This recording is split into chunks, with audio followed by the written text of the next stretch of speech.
तर आज आपण सुचरिंग शिकणार आहोत. माझी खूप दिवसापासून सुचरिंग शिकण्याची इच्छा आहे आणि आज चान्स मिळाला. त्यापूर्वी आज तेजस सरचा बर्थडे आहे. सर एल.एफ.यूचे one of the most dedicated and respected volunteer आहेत. सर आता बीजेमध्येच एम.डी. मेडिसिन करत आहेत.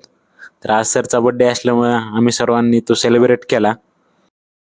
तर आता रात्रीचे 12 वाजत आहेत आणि सरचा कॉल आला की माझी तब्येत बरोबर नाहीये, इमर्जन्सीला मदत करायला येतोस का? मी म्हणलो काहीच अडचण नाही सर, येतो लगेच.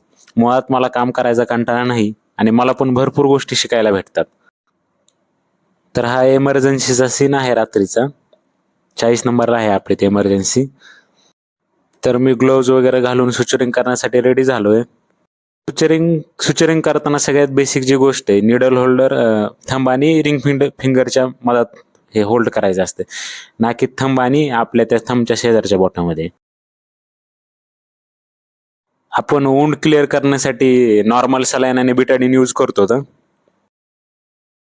पहिल्यांदा थोडी भीती वाटत होती, पण सरनं योग्य गाईडन्स केला आणि समजून पण सांगितलं की कसे समजा आपण टाके देऊ शकतो. त्यानंतर मग मी केली सुचरिंग. तर आता सकाळचे 3 वाजले तर ठीक आहे, आता जाऊन झोपत हॉस्टेलला.